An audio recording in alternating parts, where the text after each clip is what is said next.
N Prashanth IAS suspension പിൻവലിക്കാമെന്ന ശുപാർശയുമായി chief secretary മുഖ്യമന്ത്രിക്ക് റിപ്പോർട്ട് നൽകിയെന്ന് സൂചന.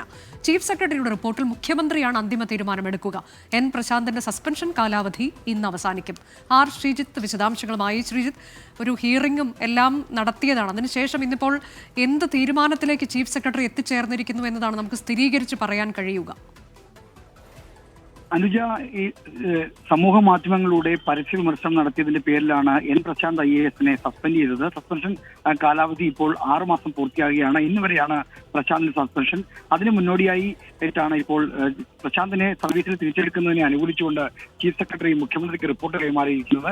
അഞ്ച് സൂചിപ്പിച്ച പോലെ ഈ റിപ്പോർട്ട് നൽകുന്നതിന് മുന്നോടിയായി ഹിയറിംഗ് നടത്തിയിരുന്നു. ഹിയറിംഗിൽ പ്രശാന്ത് പറയാനുള്ള കാര്യങ്ങൾ പറഞ്ഞു.